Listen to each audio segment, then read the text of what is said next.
Shalom, de là où vous vous trouvez, que la paix de Christ soit avec vous. Ici, nous sommes 100% chrétiens.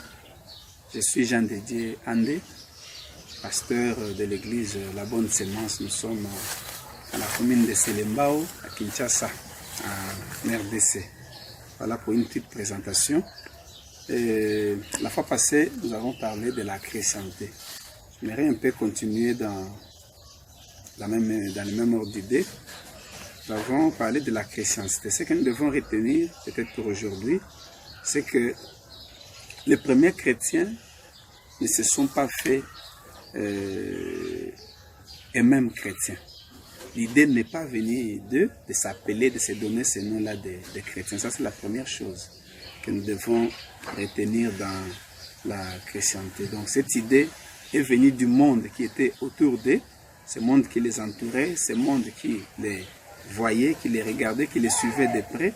Et ce sont ces gens-là, en les observant, ils ont remarqué que la vie que menait Jésus était reproduite par les hommes et les femmes qui avaient fait créer en lui. Alors, nous savons aussi la deuxième chose qu'on peut retenir, on ne naît pas chrétien, mais on devient chrétien. Donc, lorsqu'on atteint l'âge sûr et que l'on accepte Jésus dans sa vie, à ce moment-là, on devient automatiquement chrétien. Il y a autre chose, on n'est pas chrétien par le simple fait de fréquenter une église, de porter, par exemple, des crucifix, ou encore de porter l'uniforme comme le font quelques-uns. Ce n'est pas ça la chrétienté, ce n'est pas ça être chrétien, mais on est chrétien lorsque Christ se forme en nous. Il entre, il commence à se former, c'est toute une vie, c'est un processus qui prend vraiment du temps, je peux dire toute la vie, tous les jours, on dort, on se réveille dans ce processus, donc c'est un peu ça. Donc lorsque Christ parle en nous, il marche en nous, il vit, et nous vivons comme lui, c'est ça. Donc être chrétien, c'est une responsabilité. C'est une responsabilité, c'est toute une vie, nous devons les souligner. Alors comme dans la vie, il y a des priorités, les chrétiens en ont aussi. C'est comme ça qu'aujourd'hui, dans la suite, je voulais partager avec vous sur la priorité numéro 1, parce qu'il y a beaucoup de priorités dans la vie du chrétien ou dans la vie chrétienne, mais ici, là, je vais en quelques mots parler de la priorité numéro 1 de la vie secrète d'un chrétien. Cette priorité numéro 1, le chrétien a une vie secrète, une vie cachée, une vie qui peut être aussi visible, mais dans cette vie-là, il y a beaucoup de priorités. Mais la priorité number 1, c'est Jésus-Christ. Je vais tirer ce message d'un texte que je vais devoir lire ici, dans 2 Timothée chapitre 2, le verset 8. 2 Timothée 2, verset 8.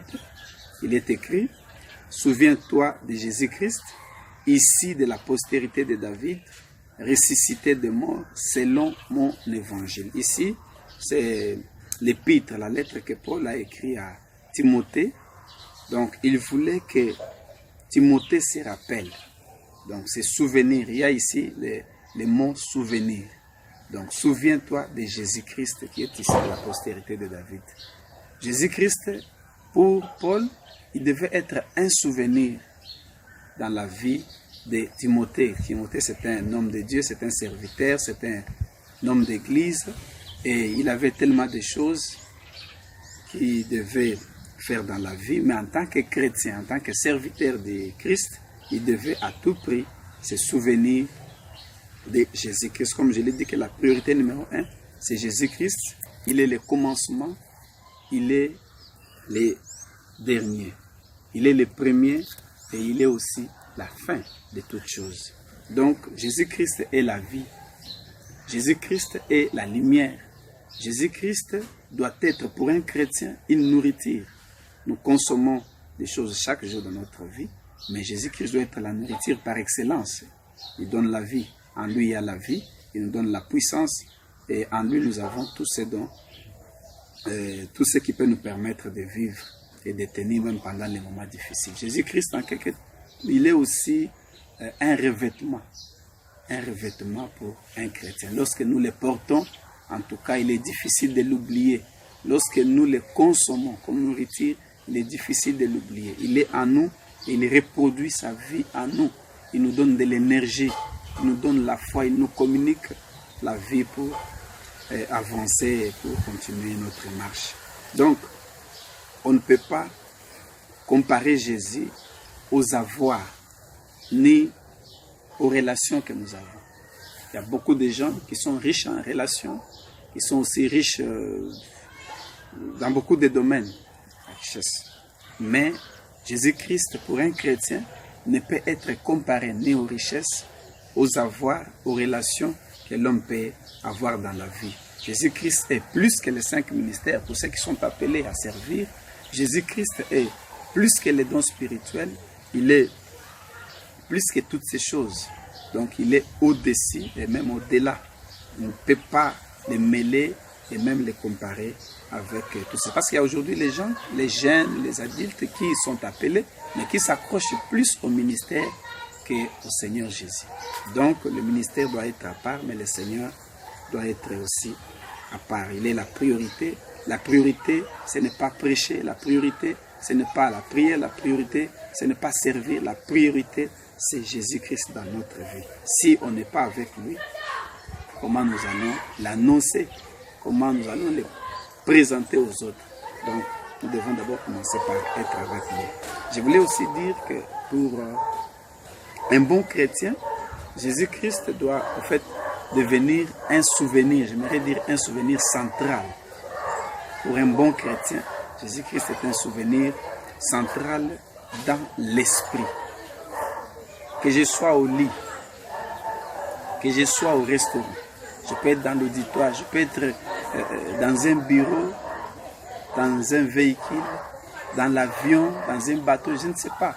Donc Jésus-Christ doit être là.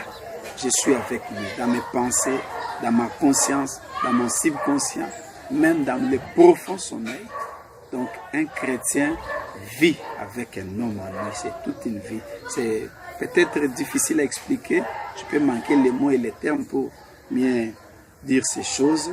Donc Jésus-Christ est ce souvenir central dans l'esprit de chaque croyant, dans l'esprit de tout celui qui croit que le Seigneur est bel et bien vivant. Donc c'est ce Jésus qui a d'ailleurs lui-même, il a promis d'être avec nous tous les jours jusqu'à la fin du monde. Il a dit à ses disciples, je ne vous abandonnerai jamais, vous ne serez jamais seul, je suis avec vous. Il a dit, je ne serai pas, mais je suis avec vous tous les jours, pendant les deuils, dans les moments de fête, donc dans toutes les circonstances de la vie. Le Seigneur Jésus-Christ est avec nous parce que c'est sa propre promesse à nous qui l'avons suivi et qui le suivons. Il est avec nous. Malheureusement, le problème c'est qu'aujourd'hui, beaucoup de chrétiens ont oublié Jésus-Christ. Ils l'ont même chassé de leur propre vie. Les chrétiens ont chassé Jésus de leur maison. Ils ont chassé Jésus de leurs églises. Jésus est chassé dans les cœurs. Il est chassé dans les cœurs. Nous vivons un peu comme à l'époque de Laodicée. L'église de Laodicée, l'une de ces églises de l'Asie mentionnées dans les livres d'Apocalypse. Si vous vérifiez dans Apocalypse chapitre 3, verset 20, là, nous voyons Jésus-Christ qui est dehors. Et il vient à la porte, il dit, je me tiens à la porte et je frappe. Tout celui qui entend et qui vient ouvrir, alors j'entrerai. Comment expliquer que les chefs de l'église se retrouvent à l'extérieur? Et ceux qui sont à l'intérieur, ce sont ces fidèles, ils s'appellent chrétiens, ils se disent serviteurs, mais le maître, le Seigneur, le Créateur, lui est dehors en train de frapper, chercher comment entrer. Donc, notre monde, c'est cette image de l'église de Laodicée. C'est une honte, c'est une déception de voir que le maître n'est pas avec les hommes et les femmes qui les servent, qui les confessent, mais il est à l'extérieur en train de frapper. Ceci n'est pas du tout une bonne chose. C'est comme ça que Paul, qui était tellement loin, il avait les soucis de Timothée. Ces soucis étaient que Timothée puisse se souvenir. Parce que dans la vie, il y a tellement beaucoup de choses. Alors, Timothée jeune pouvait se lancer dans les affaires. Il pouvait se lancer dans cette quête de succès, de pouvoir, je ne sais pas, de popularité. Alors l'apôtre voulait les ramener à la raison, à la conscience, pour lui dire, attention Timothée, tu es encore jeune, tu as du succès, tu as de l'avenir, mais il y a une chose qui est l'essentiel. Tu es chrétien, tu es serviteur de Jésus, mais tu dois te souvenir. Donc je crois qu'en un mot, la chrétienté, c'est une vie, c'est une responsabilité. Ce n'est pas un privilège, mais c'est une responsabilité. Chacun de nous doit lutter, doit se battre pour maintenir Jésus dans sa vie. Jésus donne l'équilibre, Jésus-Christ donne la stabilité, Jésus-Christ, il propulse, il ouvre les portes, il donne l'opportunité à chacun de vivre une vie. Mais attention, lorsque nous l'oublions, alors nous tombons dans une autre vie que je ne saurais pas ici expliquer, mais nous devons les maintenir avec nous. Nous devons rester avec lui. C'est un souvenir central. Notre priorité numéro 1. Il y a d'autres priorités qui peut-être dans l'avenir nous aurons à partager. Et de là où vous êtes, que chacun comprenne que, d'ailleurs il est dit que tout ce que nous faisons, en parole, en acte, nous devons le faire pour la gloire de celui qui est mort pour nous. Jésus-Christ est celui qui est mort. Il est ressuscité pour nous et il nous a donné sa vie. Cette vie, nous devons la maintenir, la garder jalousement dans nos vies en attendant son arrivée. Il est le fondement, il est l'objectif et il est notre espérance. Il est tout, c'est lui notre priorité. Vraiment, ne vous séparez pas de lui et ne le mettez pas en second plan. Ne les jetez pas dehors comme c'est de Laodicée. Qu'ils soient dans les cœurs, dans les affaires, dans les mariages, dans les études, dans la maison et dans la vie dans son ensemble. Que Dieu vous bénisse.